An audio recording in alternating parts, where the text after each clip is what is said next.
ಅದೇ ದೇವಸ್ಥಾನ ಬೇಗ ಮಾತು ಕೊಡ್ತೀವಿ.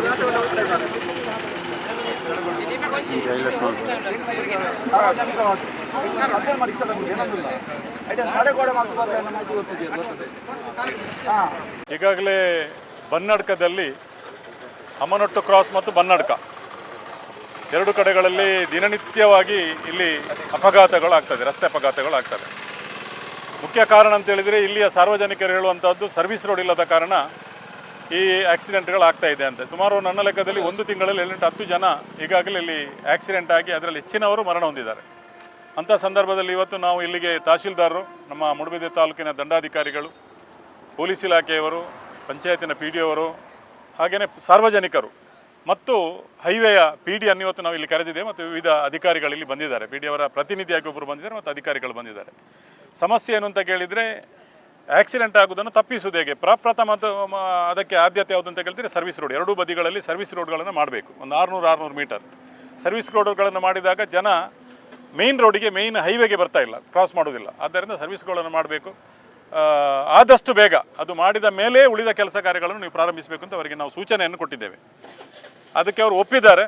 ಈಗಾಗಲೇ ಅದಕ್ಕೆ ಅಪ್ರೂವಲ್ ಸಿಕ್ಕಲಿಲ್ಲ ಅಂತ ಹೇಳಿದ್ರೆ ಅಪ್ರೂವಲ್ ಮತ್ತೆ ನೀವು ತೆಕ್ಕೊಳ್ಳಿ. ಈಗ ಪ್ರಾರಂಭಿಕವಾಗಿ ಈ ಸರ್ವಿಸ್ ರೋಡ್ಗಳನ್ನು ಎರಡು ಮಾಡುವಂಥದ್ದಕ್ಕೆ ನೀವು ಮೊದಲ ಆದ್ಯತೆಯನ್ನು ಕೊಡಬೇಕು ಅಂತ ನಾವು ಕೇಳಿದ್ದೇವೆ. ಅದಕ್ಕೆ ಅವರು ಈಗಾಗಲೇ ಮೇಲಾಧಿಕಾರಿಗಳ ಜೊತೆ ಚರ್ಚಿಸಿ ಕೂಡಲೇ ಅದಕ್ಕೆ ಏನು ಅಂತ ನಾವು ಖಂಡಿತವಾಗಿ ಸ್ಪಂದನೆ ಕೊಡ್ತೇವೆ ಅಂತ ಹೇಳಿದ್ದಾರೆ. ಯಾಕೆಂತೇಳಿದರೆ ಆ ಮನೆಯಲ್ಲಿ ಯಾರು ಮರಣ ಹೊಂದಿದ್ದಾರೆ ಆ ಮನೆಯವರಿಗೆ ಗೊತ್ತು ಅವರ ಸಂಕಟ, ಅವರ ಕಷ್ಟ. ಬೆಳಿಗ್ಗೆ ಎದ್ದು ದುಡಿಲಿಕ್ಕೆ ಹೋಗುವಾಗ ವಾಪಸ್ ಅವರು ಮನೆಗೆ ಬರದಾಗ ಮನೆಯವರ ಕಷ್ಟ ನಮಗೆ ಅರ್ಥ ಆಗ್ತದೆ, ಬಾಕಿಯವರಿಗೆ ಅರ್ಥ ಆಗಲ್ಲ. ಆ ದೃಷ್ಟಿಯಲ್ಲಿ ಇದು ಯಾವುದೇ ಒಂದು ರಾಜಕೀಯ ಮಾಡುವಂಥ ಪ್ರಶ್ನೆ ಅಲ್ಲ. ಇಲ್ಲಿ ಜೀವನದ ಮತ್ತು ಮರಣದ ಬದುಕುವಂಥ ಒಂದು ಪ್ರಶ್ನೆ. ಆದ್ದರಿಂದ ಅವರಿಗೆ ಮನವರಿಕೆ ಮಾಡುವ ರೀತಿಯಲ್ಲಿ ನಾವು ಹೇಳಿದ್ದೇವೆ. ಹಾಗೆಯೇ ಅಮ್ಮನೊಟ್ಟು ಕ್ರಾಸ್ ಸಹ ಈಗ ಹೈವೇ ಎತ್ತರ ಇದೆ, ಇದು ಭಾರ ತಗ್ಗಲ್ಲಿದೆ. ಆದ್ದರಿಂದ ಬರುವಾಗ ರಸ್ತೆಗಳಲ್ಲಿ ಕಾಣುವುದಿಲ್ಲ ಅಂತ ಆಯಿತು. ಇದನ್ನು ಸಹ ಇವತ್ತೇ ಕೆಲಸ ಪ್ರಾರಂಭಿಸಿ ಸುಮಾರು 50 ಮೀಟರ್ ಈ ಹೈವೇಗೆ ಏರಿಸಿ ಅದೇ ರೀತಿಯಲ್ಲಿ ಏರಿಸಿಕೊಡಬೇಕು ಅಂತ ಸಹ ಹೇಳಿದೆ. 2 ದಿನದಲ್ಲಿ ಈ ಕೆಲಸ ಮಾಡ್ತೇನೆ ಅಂತ ಹೇಳಿದರೆ ಇಲ್ಲಿ ಒಂದು ಅಂಶ ಹಾಕಬೇಕು ಅಂತ ಹೇಳಿದ್ದೇವೆ ನಾವು. ಅದೇ ರೀತಿಯಲ್ಲಿ ಇಲ್ಲಿ ನಮ್ಮ SKF ಹತ್ತಿರ ಇರುವಂಥ ಓಪನಿಂಗನ್ನು ನೀವು ತಾತ್ಕಾಲಿಕವಾಗಿ ಬಂದ್ ಮಾಡಬೇಕು. ಇಲ್ಲ, ಅದು ತೊಂದರೆ ಇಲ್ಲ. ಅದು ಹೋಗುವಾಗ ನಮಗೆ ಹೈಟ್ ಅಂದರೆ ಎದುರಿನಿಂದ ಬಂದವನಿಗೆ ಮಾತ್ರ ಕಾಣೋದಿಲ್ಲ, ಈಚೆಯಿಂದ ಹೋಗುವವನಿಗೆ ಕಾಣ್ತದೆ, ತೊಂದರೆ ಇಲ್ಲ. ಒಂದು ಸೈಡ್ ಹೋಗಬೇಕು, 2 ಸೈಡ್ನಿಂದ ಬರಬಾರ್ದು ಅಷ್ಟೇ. SKF ಹತ್ತಿರದ ತಾತ್ಕಾಲಿಕವಾಗಿ ತಾತ್ಕಾಲಿಕ ಅಲ್ಲ, ಶಾಶ್ವತವಾಗಿ ಅದನ್ನು ಬಂದ್ ಮಾಡಬೇಕು ಅಂತ ಹೇಳಿದ್ದೇವೆ. ಇಲ್ಲಿ ಸಹ ಇದನ್ನು ನಮ್ಮ ಗರಡಿ ಹತ್ತಿರ ಇರೋದನ್ನು ಸಹ ಈಗ ತಾತ್ಕಾಲಿಕವಾಗಿ ಬಂದ್ ಮಾಡಬೇಕು ಅಂತ ಹೇಳಿದ್ದೇವೆ, ತಾತ್ಕಾಲಿಕ. ಆಮೇಲೆ ಸರ್ವಿಸ್ ರೋಡ್ ಆದ ಮೇಲೆ ಅದನ್ನು ಓಪನ್ ಮಾಡುವಂಥದ್ದನ್ನು ನಾವು ಮುಂದಿನ ದಿನಗಳಲ್ಲಿ ನೋಡ್ತೇವೆ. ಅದೇ ರೀತಿ ಇಲ್ಲಿ ಸಹ ಬ್ಯಾರಿಗೇಟ್ ಇಡಬೇಕು ಮತ್ತು ಇಲ್ಲೊಂದು ಪೊಲೀಸ್ ಹಾಕಬೇಕು. ಹೋಮ್ ಗಾರ್ಡ್ ಇರ್ಬೋದು, ಪೊಲೀಸ್ ಅಧಿಕಾರಿಗಳನ್ನು ಸಹ ಕರೆದು ಸೂಚನೆಯನ್ನು ಕೊಟ್ಟಿದ್ದೇವೆ. ಇವತ್ತಿನಿಂದಲೇ ಪೊಲೀಸ್ ಹಾಕಬೇಕು. ಯಾರು ಬಲಬದಿಗೆ ತಿರುಗಿ ಹೋಗಬಾರ್ದು, ಎಡಬದಿಗೆ ತಿರುಗಿ ಅಲ್ಲಿ ನಾವು ಅಂಡರ್ ಪಾಸನ್ನು ಕ್ರಾಸ್ ಮಾಡಿ ಆಚೆ ಹೋಗಬೇಕು ಅಂತ ಹೇಳಿದ್ದೇವೆ. ಯಾಕೆಂತ ಹೇಳಿದರೆ ನಮ್ಮ ಬದುಕಿನ ಪ್ರಶ್ನೆ. ಒಂದು 5 ನಿಮಿಷ ಬೇಗ ಹೋಗ್ಬೋದು, ಬೇಗ ಹೋಗೋದಕ್ಕೆ ನಾವು ಬದುಕಬೇಕು. ಅದಕ್ಕಾಗಿ ನಮ್ಮ ಜೀವ, ಎಷ್ಟೋ ಜನ ನಮ್ಮ ಮನೆಯಲ್ಲಿ ನಮ್ಮನ್ನು ಕಾಯ್ತಾ ಇರ್ತಾರೆ. ಅದಕ್ಕಾಗಿ ಅದು ಉಳಿಬೇಕು, ನಮ್ಮ ಜೀವ ಉಳಿಬೇಕು. ಆದ್ದರಿಂದ ಒಂದು 2 ನಿಮಿಷ 3 ನಿಮಿಷ ತಡ ಆದರೂ ನಾವು ಎಲ್ಲಿ ಕ್ರಾಸ್ ಮಾಡಬೇಕು ಅಲ್ಲೇ ಕ್ರಾಸ್ ಮಾಡಬೇಕು ಅಂತ ಸಾರ್ವಜನಿಕರಿಗೂ ನಿಮ್ಮ ಮೂಲಕ ನಾನು ಹೇಳ್ತೇನೆ. ಇಲ್ಲೆಲ್ಲ ಸಾರ್ವಜನಿಕರಿಗೆ ನಿಮ್ಮ ಮೂಲಕ, ಮಾಧ್ಯಮದ ಮೂಲಕ ನಾನು ಹೇಳ್ತೇನೆ, ದಯವಿಟ್ಟು ರಸ್ತೆಯನ್ನು ಕ್ರಾಸ್ ಮಾಡಬೇಡಿ.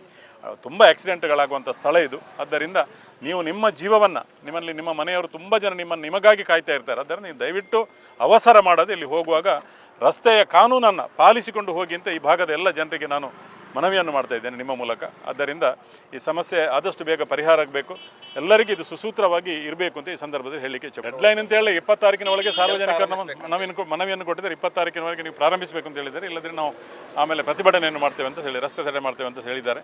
ಅದಕ್ಕೆ ಅವರಿಗೆ ಈಗಾಗಲೇ ಅಪ್ರೂವಲ್ ಬೇಕು. ಅಪ್ರೂವಲ್ ಮತ್ತೆ ತೆಕ್ಕೊಳ್ಳಿ ನೀವು.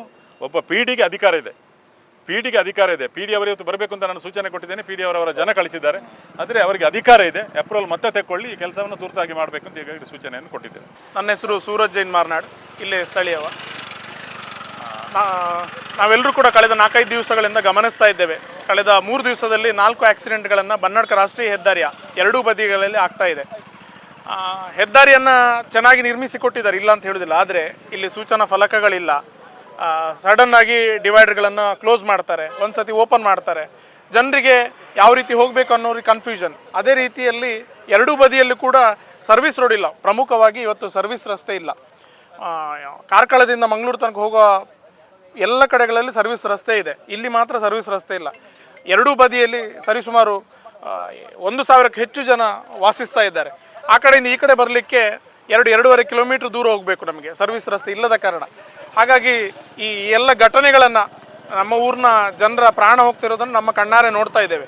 ಹಾಗಾಗಿ ನಾವೆಲ್ಲರೂ ಎಚ್ಚೆತ್ಕೊಂಡು ಒಂದು ಸರ್ವಿಸ್ ರಸ್ತೆಯನ್ನು ನಿರ್ಮಾಣ ಮಾಡಬೇಕು ಅನ್ನೋ ವಿನಂತಿಯನ್ನು ಇವತ್ತು ಮಾನ್ಯ ಶಾಸಕರು ಹೈವೇ ಇಲಾಖೆ ಹೆದ್ದಾರಿಯ ಅಧಿಕಾರಿಗಳು, ಪೊಲೀಸರು ಸೇರಿದಂತೆ ಎಲ್ಲ ಪ್ರಮುಖರ ಮುಂದೆ ಪ್ರಸ್ತಾಪವನ್ನು ಇಟ್ಟಿದ್ದೇವೆ. ಈಗಾಗಲೇ 2023ರಲ್ಲಿ ಕೊಟ್ಟಿದ್ದೇವೆ, ಅದು ಇನ್ನೂ ಅಪ್ರೂವ್ ಆಗಿಲ್ಲ ಅಂತ ಹೇಳ್ತಾ ಇದ್ದಾರೆ. 2023ರಿಂದ ನಿನ್ನೆಯ ತನಕ ಸರಿಸುಮಾರು 20 ಆಕ್ಸಿಡೆಂಟ್ಗಳಾಗಿದೆ. 8 ಜನ ಈ ಅಪಘಾತದಲ್ಲಿ ಮರಣ ಹೊಂದಿದ್ದಾರೆ. ಜನರ ಪ್ರಾಣ ಹೋಗ್ತಾ ಇದೆ. ಇವರು ಇನ್ನೂ ಅಪ್ರೂವಲ್ ಆಗಿಲ್ಲ, ಸ್ಯಾಂಕ್ಷನ್ ಆಗಿಲ್ಲ ಅನ್ನೋ ರೀತಿಯಲ್ಲಿ ಡಿಲೇ ಮಾಡುವಂಥ ಕೆಲಸವನ್ನು ಮಾಡ್ತಾ ಇದ್ದಾರೆ. ನಾನು ಸರ್ಕಾರಕ್ಕೆ ಸ್ಥಳೀಯರ ಪರವಾಗಿ ವಿನಂತಿಯನ್ನು ಮಾಡ್ಕೊಳ್ತೇನೆ, ಜನರ ಪ್ರಾಣವನ್ನು ಉಳಿಸ್ಕೊಡ್ಬೇಕು, ಇಲ್ಲದಿದ್ರೆ ಇನ್ನಷ್ಟು ಅಪಘಾತ ಆಗೋದನ್ನು ತಡಿಬೇಕು ಅನ್ನುವಂಥ ವಿನಂತಿಯನ್ನು ಮಾಡ್ತೇನೆ. ಈಗೇನಾದರೂ ಈಗ 1 ವಾರದ ಗಡುವನ್ನು ಕೊಟ್ಟಿದ್ದೇವೆ. 20ನೇ ತಾರೀಕಿನ ಒಳಗಡೆ ಸರ್ವಿಸ್ ರಸ್ತೆ ಕೆಲಸವನ್ನು ಪ್ರಾರಂಭ ಮಾಡದೇ ಇದ್ದರೆ ರಾಷ್ಟ್ರೀಯ ಹೆದ್ದಾರಿಯನ್ನು ತಡೆಯುವಂಥ ಕೆಲಸವನ್ನು ಈ ಭಾಗದ ಜನರು ನಾವೆಲ್ಲರೂ ಒಟ್ಟಾಗಿ ಸೇರಿ ಮಾಡ್ತೇವೆ ಅನ್ನುವಂಥ ವಿನಂತಿಯನ್ನು ಮಾಡ್ತಾರೆ. ಶಾಸಕರ ಮುಖಾಂತರ ಕಳೆದ ಬಾರಿ 2023ರಲ್ಲಿ ಲೆಟ್ರನ್ನು ಸಂಸದರಿಗೆ ಕೊಟ್ಟಿತ್ತು. ಸಂಸದರು ಅದನ್ನು ಹೆದ್ದಾರಿ ಇಲಾಖೆಗೆ ಕಳಿಸಿಕೊಟ್ಟಿದ್ರು. ಭಾಳ ಬೇಸರದ ಸಂಗತಿ ಏನು ಅಂತ ಕೇಳಿದರೆ ಅದು ರಿಜೆಕ್ಟ್ ಆಗಿದೆ ಅನ್ನೋ ಮಾತನ್ನು ಇವತ್ತು ಹೆದ್ದಾರಿ ಇಲಾಖೆ ಅಧಿಕಾರಿಗಳು ತಿಳಿಸ್ತಾ ಇದ್ದಾರೆ. ನಾನು ಹೇಳ್ತಾ ಇರುವಂಥದ್ದು, ಜನರ ಪ್ರಾಣ ಹೋಗ್ತಾ ಇದೆ, 2 ಕಡೆಗಳಲ್ಲಿ ಸರ್ವಿಸ್ ರಸ್ತೆ ಮಾಡಲಿಕ್ಕೆ ಸಾಧ್ಯ ಇಲ್ಲ ಅನ್ನೋ ಮಾತನ್ನು ಹೆದ್ದಾರಿ ಇಲಾಖೆಗೆ ಅಧಿಕಾರಿಗಳು ತಿಳಿಸ್ತಾ ಇದ್ದಾರೆ ಅಂತ ಹೇಳ್ತಾ ಇದ್ದಾರೆ. ಇದು ಯಾವ ರೀತಿ ಅನ್ನೋದು ನಮಗೆ ಅರ್ಥ ಆಗ್ತಿಲ್ಲ. ಜನರ ಪ್ರಾಣ ಮುಖ್ಯನಾ ಅಥವಾ ಇಲಾಖೆಯ ಅಧಿಕಾರಿಗಳ ಮಾತು ಮುಖ್ಯನಾ ಅನ್ನೋದು.